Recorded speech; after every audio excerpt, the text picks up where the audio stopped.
Good afternoon from London. So it's very special for me to have been invited here today to speak to so many of you who are friends of the National World War II Memorial.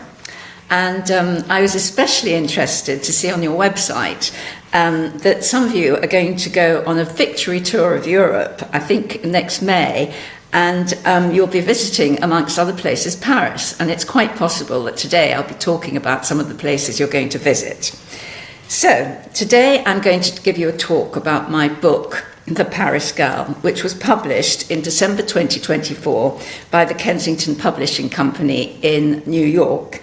My book was previously published in the UK under the title Andrée's War. So, The Paris Girl is a story of my mother, Andrée Griotteray White's time in the French resistance during World War II, working as an intelligence courier for the British, French, and American intelligence services. Now, before I take you on my mother's wartime journey, I'd like to tell you why I wrote the book. I'd never written a book before. I was 65. It took me 2.5 years to write. And the reason I wrote it was because my mother, Andrée, who was one of the most highly decorated women of the Second World War, had Alzheimer's for 20 years. And I decided I was going to use her amazing wartime story to raise money for research and support of dementia sufferers, Alzheimer's sufferers. And to date, I've raised about $500,000. So, my book is based initially on my mother's personal journals, which she kept throughout World War II. Now, it's quite amazing to think that she did this. It's quite amazing what is in these journals. And I've been told by many people that it's the journals that bring the book to life, especially at the beginning, before we get into the serious intelligence work. Actually, I'm going to start by just reading you an entry in the book, one of her journals, which is in the book, which is the 14th of June, 1940, Friday the 14th of June. And she writes, "A day I will remember for the rest of my life, be it long or short, I will never forget the 14th of June, 1940. First, and what a stab in the back. As I was walking up the Rue Aubert to catch the metro, what did I see coming down the road? A truck full of German soldiers.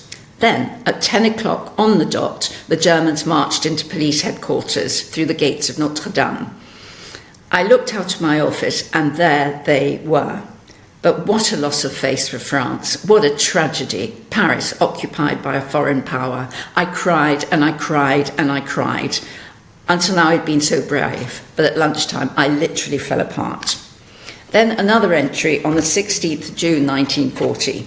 "Our Prime Minister, Paul Reynaud, has fled to Bordeaux and has tried to bring about a sort of coalition government between France and Britain at the invitation and initiative of Winston Churchill, but the plan has failed." I just want to remind you that this was a 19-year-old at the time. She was 19 when the war started and 24 when it finished.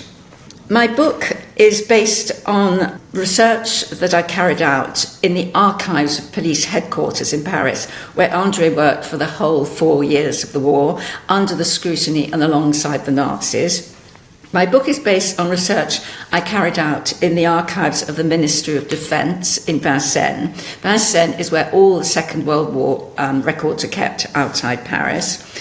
And my book is also based literally on walking the streets of Paris. Now, I know Paris well. I was christened in Paris, but I tried to imagine what it was like for my mother, my uncle, my aunts, my grandparents living in Paris under the dark German occupation. And you certainly can feel it in Paris because nothing's changed. It's not like London, which was very badly bombed. Paris is very much as it was then. Another very big source of research was my trip to the Château d'Orient, which is in the Pyrenees, and was a manor house located in a tiny hamlet called Orient, Orion. And it's there that the intelligence was taken to, the gathered intelligence. It was taken to the Château d'Orient, from where it was taken across the Pyrenees by couriers. They were called passeurs in French. And it was taken to the Salamancan and Bilbao consulates of the British and American consuls.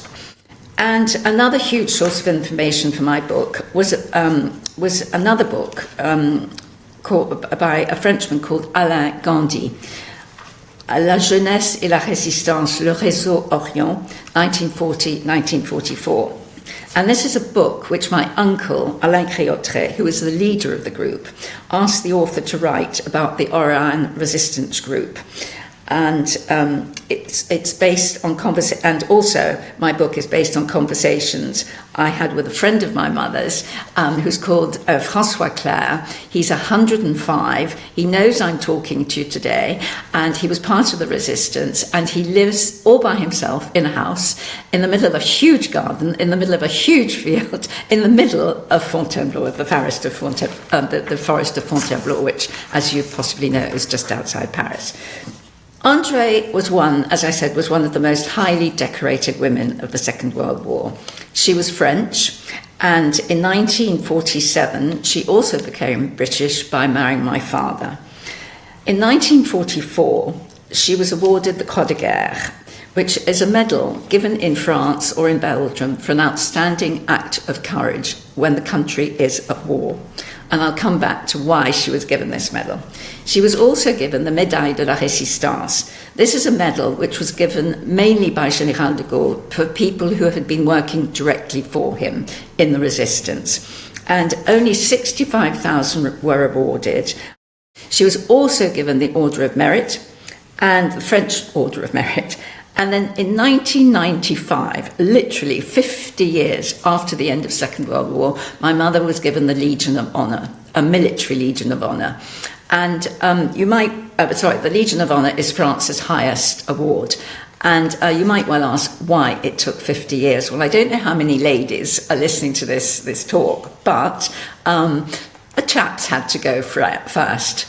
In other words, she was a woman. She didn't need a medal because she wasn't going to work. She wasn't going to pursue a career. Therefore, she had no need of a medal.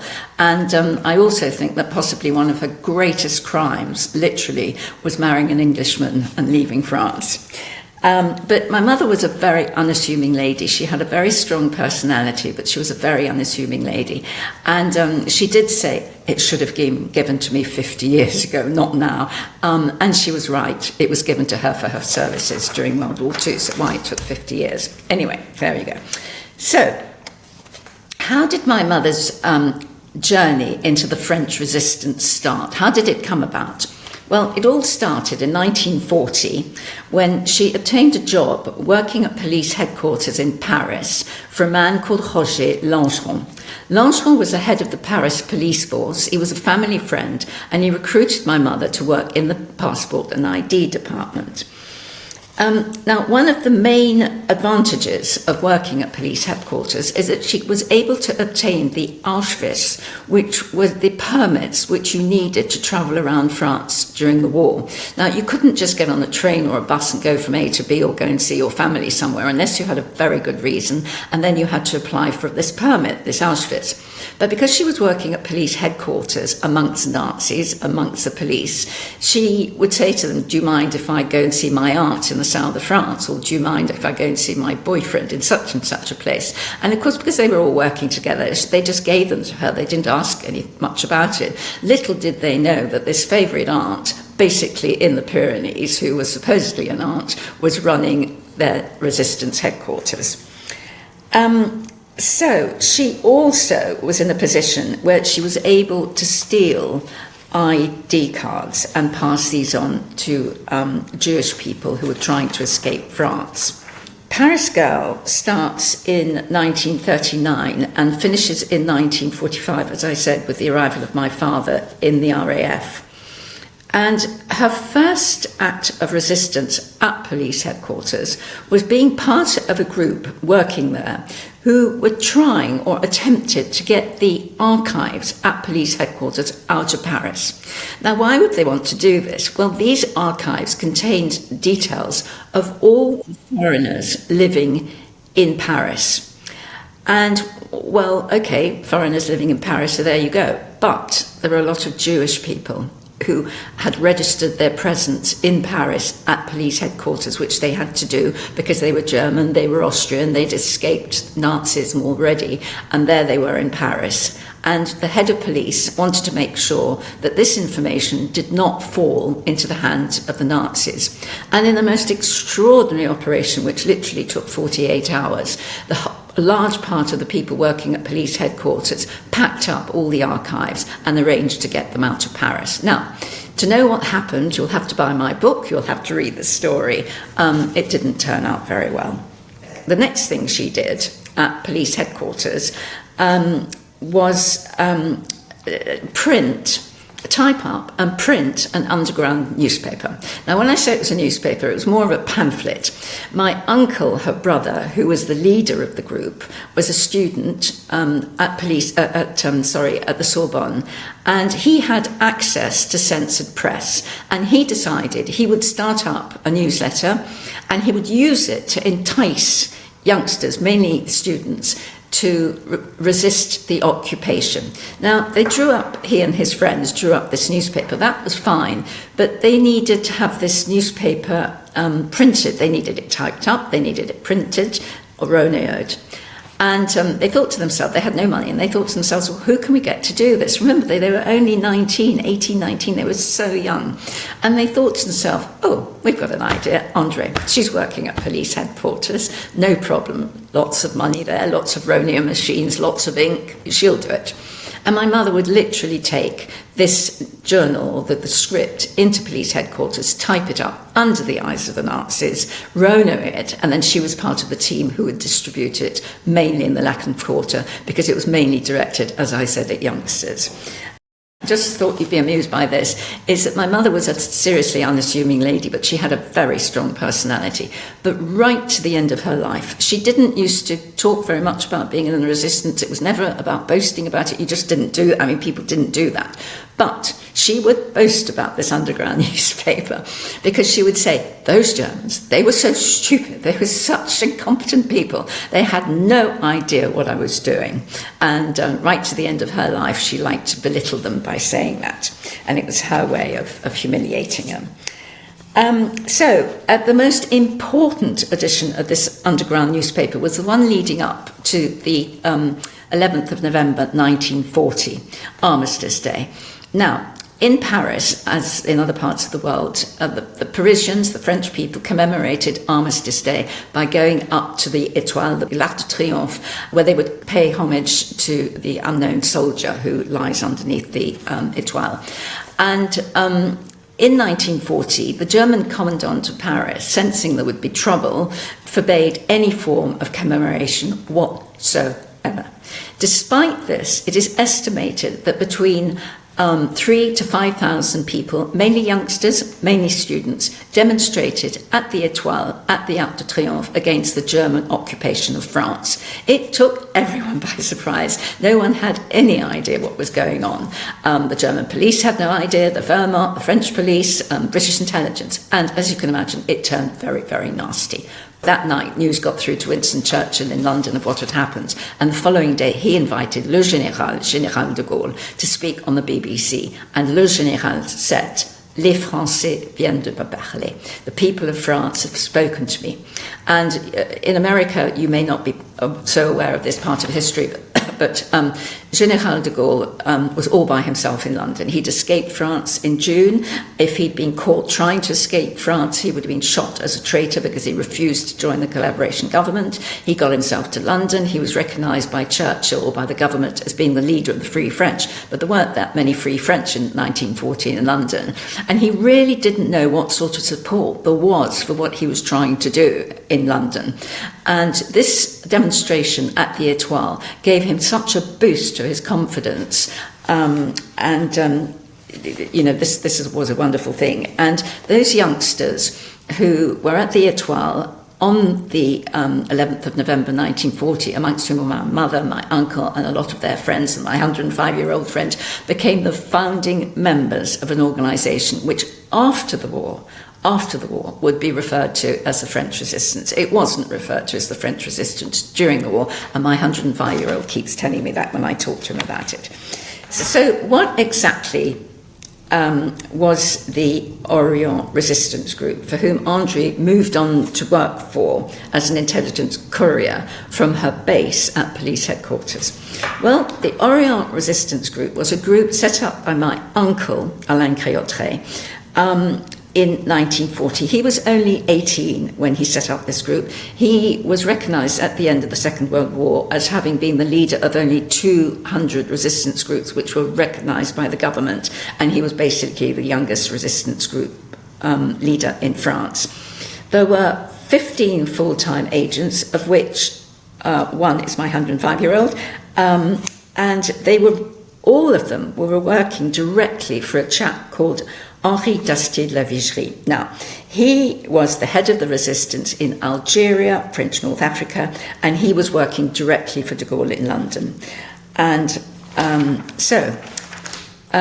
what were they up to? What exactly were this group of youngsters, there were 15 in all, gathering intelligence all over the country, which was being passed on to the Allied intelligence services? Well, their brief was to gather whatever they could about A, military fortifications around France, anything they could find out about air movements around France, what the Luftwaffe were up to, where they were, what they were doing, what they were bombing, German troop movements around the country, what was going on in the ports, naval ports.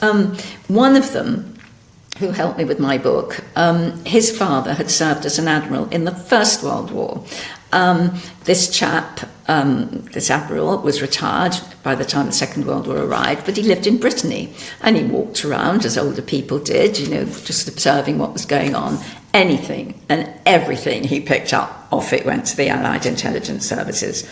They would work out the way in which the Gestapo was organised and operated. They infiltrated the corridors of power of Vichy. Vichy was the collaboration government, which the French do not recognise. The French don't recognise the fact that they had the government for 4 years during the Second World War.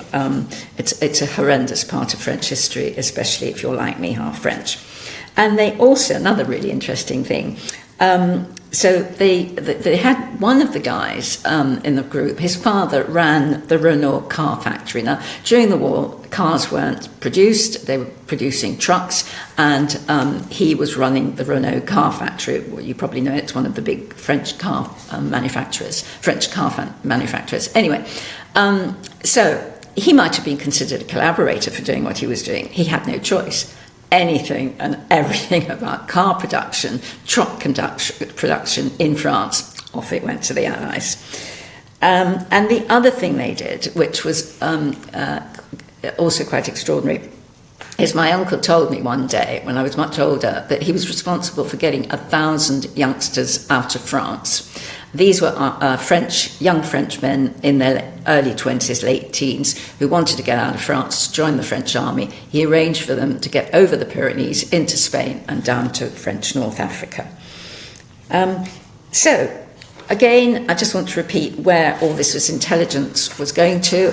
There's quite a bit in my book, but there are 3 chapters about what was going on in French North Africa. It was so complicated to explain what was going on, to explain the landings, the difficulties about the landings. There are 3 chapters in the book. I've been told it was very well researched, very well written, but I still find it difficult to explain because it was so complicated. Anyway, all this, as I said, was going to a chap called Henri d'Astier de la Vigerie, who was the head of the resistance in Algeria, French North Africa, and he was the one who was responsible for helping with the Allied landings, the British and the American landings in Algeria in November 1943, which, as you may appreciate, was the beginning of the end of the Second World War. So, in 1943, 1944, winter, 1943-44, my uncle escaped France by literally going across the Pyrenees. Now, I've done that trip. I've wanted to follow in his footsteps. I was much older, it was much more difficult, but it was summer.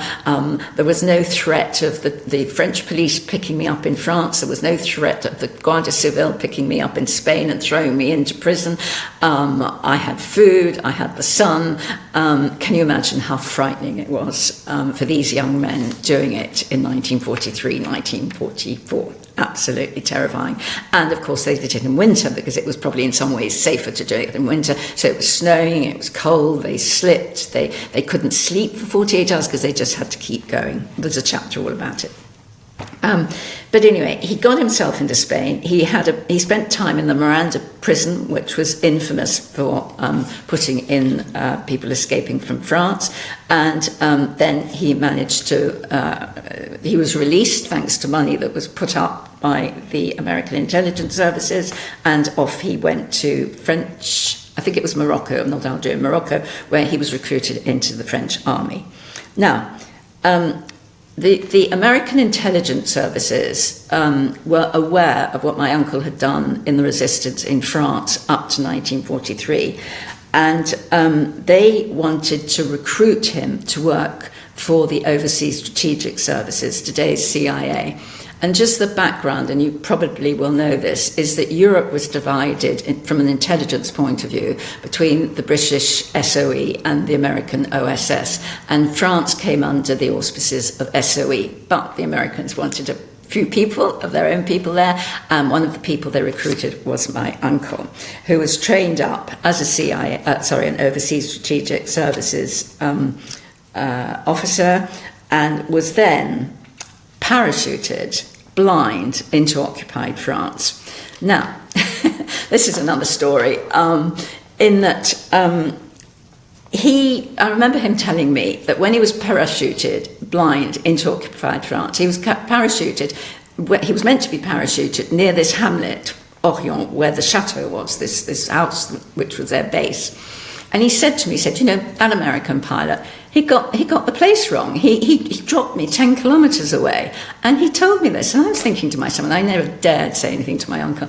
I thought, well, this American pilot, with probably another one with him, there were probably two, he got himself all the way from French North Africa, across the sea, right through Spain, to the Pyrenees. The dangers involved in this, I mean, one can't even begin to imagine it. And then he dropped my uncle 10 kilometres from where he should have been. But those 10 kilometres was life and death as well. One of the things you may be interested to know is the man who saw him off, the Overseas Strategic Services officer who was the last person to see him off on this flight, was William Casey, who you may know became the head of the CIA under President Reagan, in President Reagan's administration. And my uncle, because of this, they remained friends. And my uncle was the first foreign journalist. He then went on to work for the Figaro as a journalist, the Figaro being one of France's national newspapers. And he was the first foreign journalist to interview President Reagan in the Oval Office. And I can always remember this happening. It was about 1981, 82, something like that. And he phoned up to tell my mother. He was so proud of himself. He thought this was absolutely it. And of course it was. It was amazing. And but he got me on the phone. And what he couldn't resist was saying to me, I got in well before the Times. My uncle, as a French journalist, was able to interview President Reagan before a British journalist. As I said, he was parachuted blind into occupied France with what was called a wartime chest. Now, his wartime chest, which the American intelligence services had given to him, consisted of money. It consisted of dollar notes and it consisted of gold coins. Now, the gold coins were on him when he was parachuted and dropped, but the dollar notes were put in a suitcase, another suitcase, on another parachute. And when the parachute dropped, it snapped. Now, if you found a dollar note in this part of France now, lying around on the ground, you might think it was a bit odd. But in 1944, to see a whole lot of dollar notes on the ground. Something really unusual was going on. So you can imagine how dangerous it was. It was the middle of the night. They had to get all this money together. They had to find it. They had to hide it.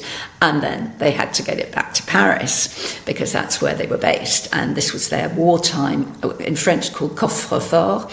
I think it's coffre-fort. And the money was used to bribe people. It was used for their expenses. It was used for whatever they needed to do with it. And I don't know how much was given. I don't know how many times money came through. But I do know the story about the gold coins. And this is a lovely story. My mother, of course, was the courier.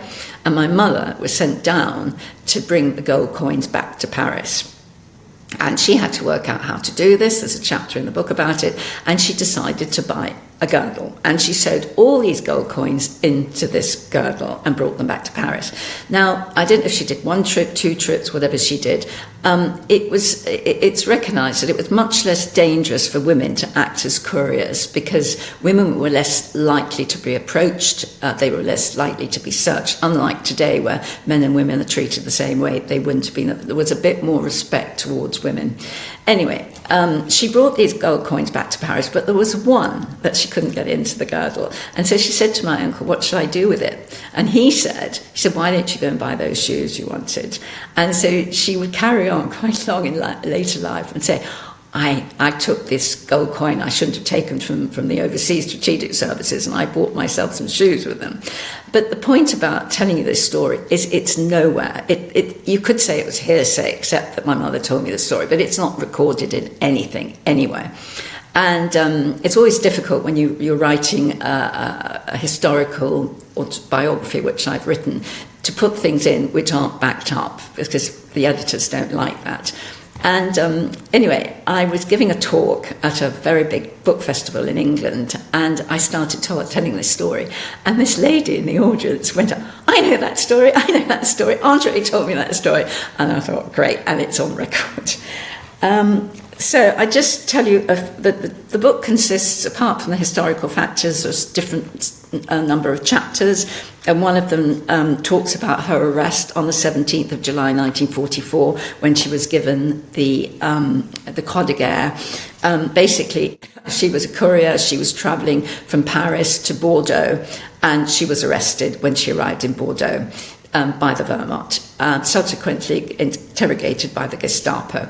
The extraordinary thing about what happened on that day is that she left Paris without any incriminating evidence on her, because unusually she'd been asked to pick up the intelligence in Bordeaux and take it on to Oran in the Pyrenees. So when she arrived in Bordeaux, she had nothing on her. Not only did she manage to talk her way out of what she was accused of doing by basically being very arrogant with the Gestapo officer or the Gestapo man, but she said to him, well, you don't know how to do your job, because if you did, you would phone up police headquarters, you would check up who I am, what I do there, and then I have nothing to do with anything except doing my job at police headquarters. And she could be quite arrogant. It's amazing that she treated the man like this. He did phone up, but the police headquarters in Paris vouched that she wasn't up to anything, or as she said, so they thought. And I remember when our children were quite young. I think my son was about 13, and they had to do some sort of project, and my mother was telling them the story, and our son said to my mother, what happened to the man who betrayed you? And we were going out to dinner, and she had been very relaxed, and suddenly she absolutely froze. She was beautifully dressed. We were going out to dinner, and she turned on my son, or she looked at my son, and she said, oh, one of the boys slit his throat. And I was quite shocked, and I went, Mummy, and she turned on me and she said, well, what do you think? I mean, if I hadn't talked my way out of it, I would have been killed, and, the whole of the group would probably have been caught. He got exactly what he deserved, she said to me. And it's interesting that this is the sort of thing that did happen, I believe, at the end of the Second World War in France. People took the law into their own hands. There was another guy who, in the group of, I think I said there were 15, who also lost his life, and another 2 were very, very badly tortured. They were betrayed by a chap called Maréchal II, I think that was his name, something like that. He was known to the authorities for having done other things. He was officially arrested. He was officially tried and he was officially shot. There's a story about my mother having to spend the night in a brothel. She was a courier, the trains were late, she didn't know what to do, so she would go to the police station. Luckily, again, she had her police ID card, working at police headquarters. The police realised that she was part of, I suppose, the team, the police network, and on this particular occasion, she was sent off to stay in a brothel. It was called a safe house, and I can remember as a child, whenever my room was in a mess, she would say, just like that brothel I had to sleep, your room is, you know, you're going to get fleas if you don't tidy up the room. And there's a whole diary entry about sleeping in the brothel, it's in the book, and having a fight with fleas. I mean, you might well ask. Then there's a chapter about the Jewish guest who came to stay with my grandparents in their flat in central central Paris, only a few kilometres from where the Wehrmacht, the headquarters in Paris are. And there's a chapter about scarlet fever. You know, she was 22 when this happened. She had scarlet fever. There's a chapter about it. She talks about being ill and being depressed. She was 22. There were no men. There were no boyfriends. There couldn't be. Half of them were prisoners of war. The other half were all in different parts of the country. And you couldn't trust anyone. That was another thing. I remember my editor saying to me, she must have talked to her boyfriends about what she was up to. And I remember actually having that conversation with my mother. We never talked about anything to anyone. I guess I ought to come to an end. I've really enjoyed talking to you. I hope you'll ask me questions, and thank you. And hope to meet you in London, those of you who are going to come over. Thank you. How are you?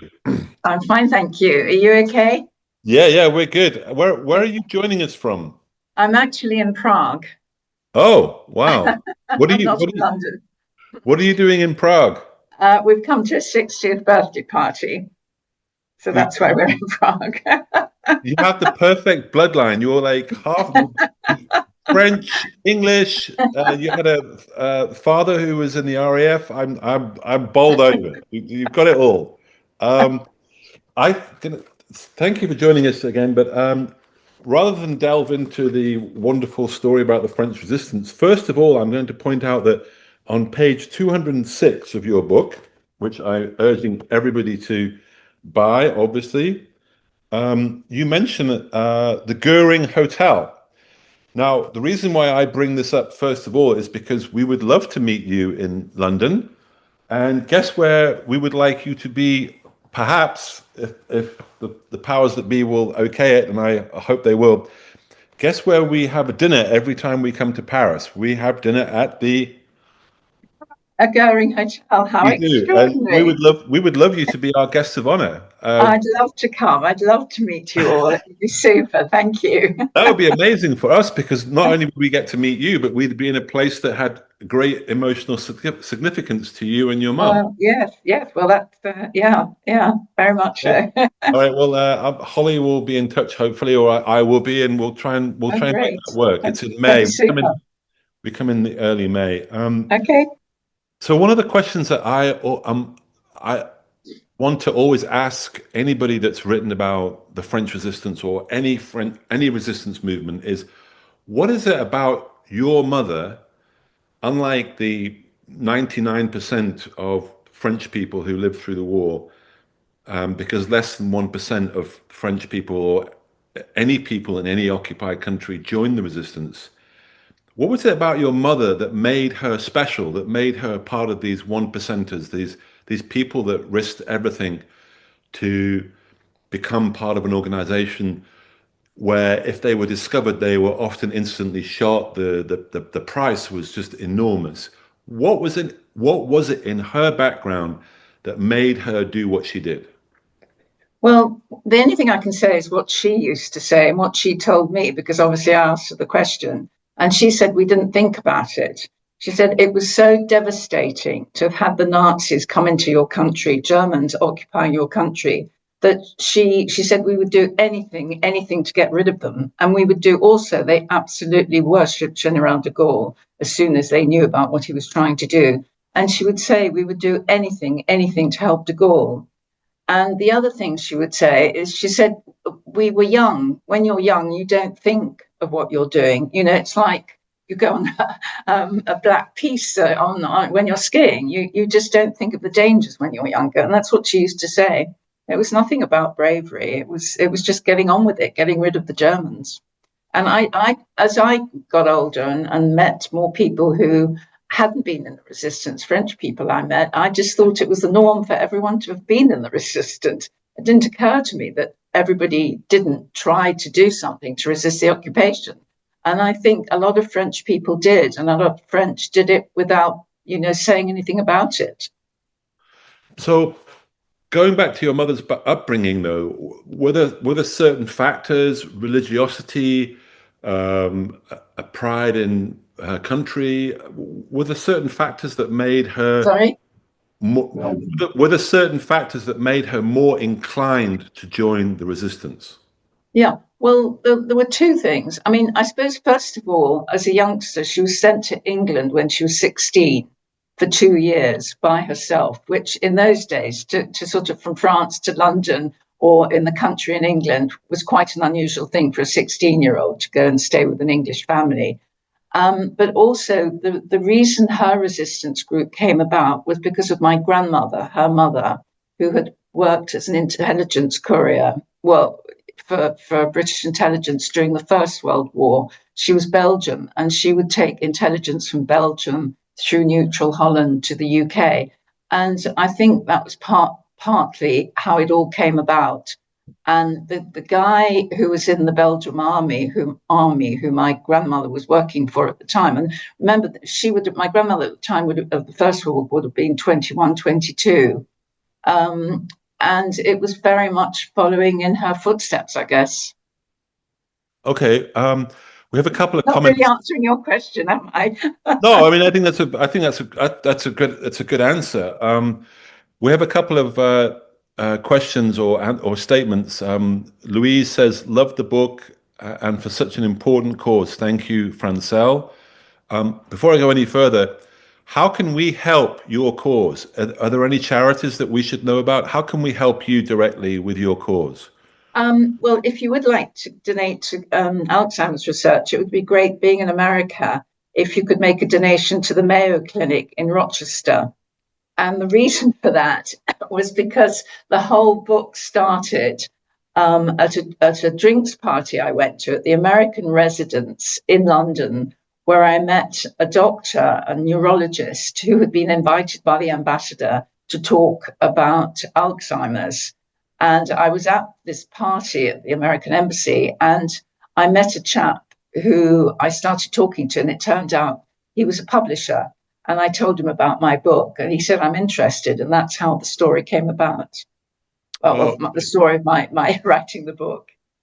Well, I want to suggest to everybody, and we have a really large audience this week. That's great. I want to suggest to everybody that when they get to the end of the year and they think about making their charitable donations for tax reasons, etc., that they first of all pull out a checkbook and they write a check to Friends of the National World War II Memorial for at least $100,000.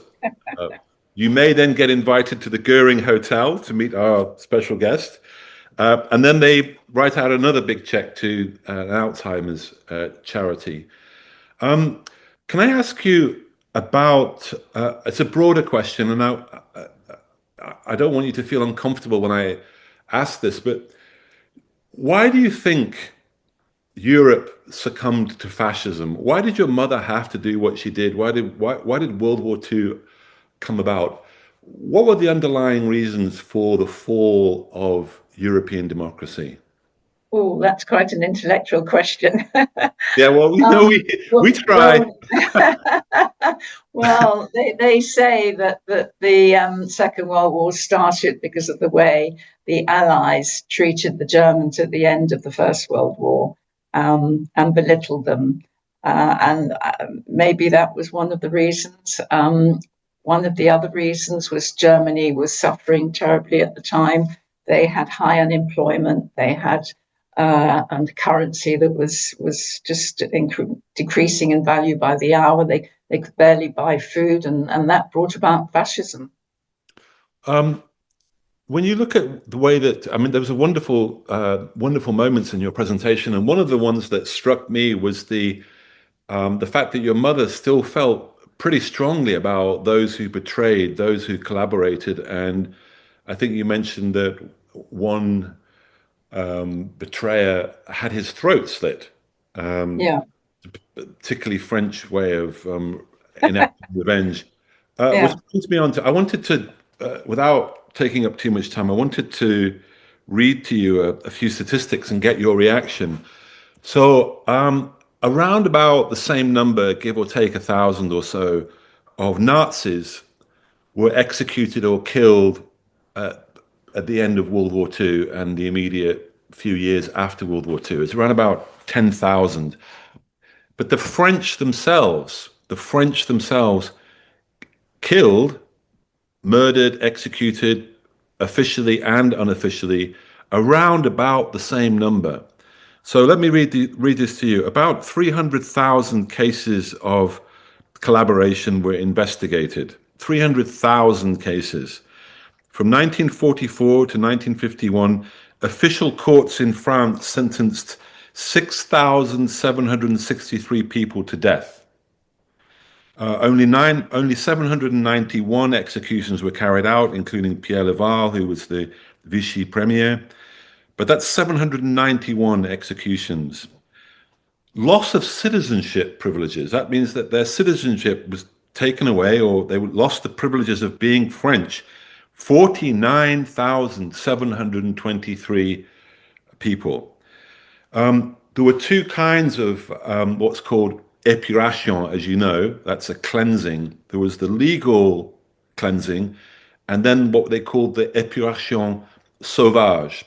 I had a French girlfriend for about a year, by the way, so I try my best to pronounce certain French words in the way they're supposed to be pronounced. So you have around about maybe 9,000 French people killed on their doorsteps, then their throats slit, etc.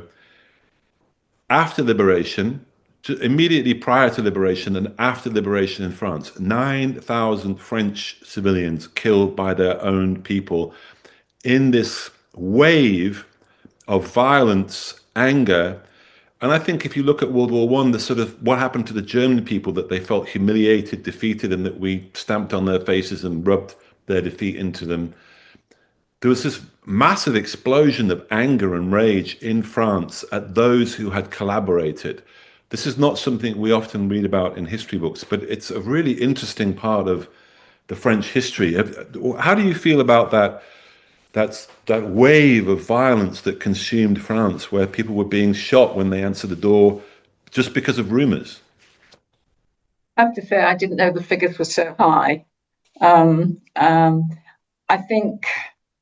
I think maybe the French felt ashamed of what some of their fellow citizens had done, and it was their way of getting even. As I said, I didn't know it was so high. It's quite horrific what you've told me. Yeah, yeah. Why did you write the book? Why? Yeah. Well, I'd grown up with all these stories. I was always fascinated by it. I never understood the bigger picture. I just knew the little stories my mother had told me, because she was quite unassuming, and she didn't really talk about it. I mean, she'd talk about odd things, but I didn't know how they were working for Aristide Lavigerie, how they were working directly for de Gaulle, until I started to research the book. And I think when she became ill, first of all, I thought, well, I'll raise money through writing about her amazing story. But then, having thought that out, I then had to research the book. And it was while researching the book that I found exactly what they'd done and how it all linked up. Does that make sense? Yeah, no, absolutely. And you spend a lot of time walking the streets of Paris. Can you give us a few highlights of places that you went that really evoked? Well, yes, I think the most important, the thing that made most impact on me was going to police headquarters, because police headquarters in Paris is still police headquarters. except it's now used for renewing your, well, when I last went there, renewing your passport, your ID card, or whatever you did when I was researching the book. And going outside, nothing has changed whatsoever. And inside at the time, and the book was written 10 years ago, nothing had changed either. It was exactly the same, except that they put up glass partitions inside because obviously I assume it's a listed building and they couldn't do very much. So I was really reliving inside police headquarters, the environment in which my mother was working in. Julie says, can you recommend where I can find information regarding resistance fighters in Paris during World War II? And she adds, my father-in-law was born in Paris during 1943, and he never knew who his father was. We just have a photo, and we were told that he was a resistance fighter that was killed by the Nazis. His father's name was left off the birth certificate. So is there anywhere you can go if you want to find out more about the French resistance? Yeah. Well, I can email these places to you, but there are a lot of museums in France which specialize in it. Okay. And would have this sort of information and guide you the way along. But it's not easy to find out. It's not easy. Yeah. Especially if her father's name was taken off her birth certificate. I think one of the things that you obviously know and I discovered is that it's very hard to write about the French resistance because they didn't keep any records. Well, exactly. Yeah. Anything to do with intelligence, you don't keep records for obvious reasons. But I think one of the things was that de Gaulle wanted to build up this concept of resistance because, as I was saying, the French resistance is a term which wasn't used until after the Second World War. And I think he was trying to encourage people to write about it, to have the work that was done documented after the war. I know that my mother and her colleagues were interviewed by a government body that recorded, that held an interview with them, and then it was recorded on paper what they'd done. And quite recently, somebody gave me the details of these records. Yeah. The fact that your mother kept a journal is very, very valuable. What was this is Thomas, and he says, what was the most surprising thing you discovered about your mother's wartime experience while writing Andrée's War? Something she hadn't shared before or that changed how you saw her? That's an interesting question. I think it was probably what she did to help the Jewish people. I had no idea about that. I had no idea that my grandfather was half Jewish, so her father was half Jewish. You really had to put two and two together to work that one out because I was reading the diaries, the journals in which she talks about this Jewish man that she's helping out with paperwork or documents. But then in her little carnet, those little diaries you keep on you, tiny ones. And there were lots of notes about meeting a Jewish woman at a certain place on several days, which, putting two and two together, she would have been taking the ID cards and giving them to this woman who then would have passed them on. And I remember my cousin, my first cousin, telling me that this is what she got up to, but she never told me that herself. So it's putting things together. Yeah. What are your fondest memories yourself of your mum? What are the things that you remember most fondly about her? She was great fun. She was great fun. We always did fun things together. Yeah. And the interesting thing is she absolutely loved England. I mean, she was French. And I always remember it's one of those funny things, but she would often complain about what was going on in France, but I never once heard her complain about anything that went on in England. And she also loved the United States, but France she could criticize. She must have missed it an awful lot. I don't think she did. No, I think she missed her family. Her family. Yeah. And of course, with her age, her generation, it was much more difficult to get to France. There wasn't Eurostar. It was very expensive. You even talking on the telephone was expensive when I was growing up. Yeah, no, she absolutely loved England. Yeah. So one of the things that I've always been really interested in terms of the French resistance, is just how effective and how preferable women were to men within the resistance movement. They made much better leaders. They were more organized. They were just more effective. Did your research bear that out? Apart from obviously your mum. I think it was the fact that my mother used to say about it that women were never suspected. The Nazis never really thought that women would be working as couriers, that they would be doing things they shouldn't have been, what she would call they shouldn't have been doing. I don't know about the fact that women were more organized. It's not something that I heard. That's just me trying to ingratiate myself with women. Sorry about that. It was pretty obvious. So, what are you working on next? Do you have any? Have you gotten the World War II bug? Are you going to write something else about World War II? It would be interesting. I'd love to, but I'm not sure. Yeah, I'm still a working lady, so it's quite difficult to sort of find. As you know, writing takes up 100% of your time, and I'm still working, so it's quite tricky. Well, I wanted to say thank you on behalf of Friends. We'd love to meet up with you in London, and if you ever come to Washington D.C., we'd love to meet you and show you the That's memorial. lovely. Thank you very much for inviting me. So lovely to meet you. Yeah, you too. And I wanted to resell your book a little bit. Mention that it's available on Amazon and other good booksellers. And I think they're doing a special deal this weekend, Black Friday or something. Okay. Thank you for that. So I wish you all the best. Thank you for your time. Thank you. And And send thank my you regards to Limey Land. And we'll hope to see you again soon. Hope to see you in May. Yeah, definitely. Thank you. Thank you.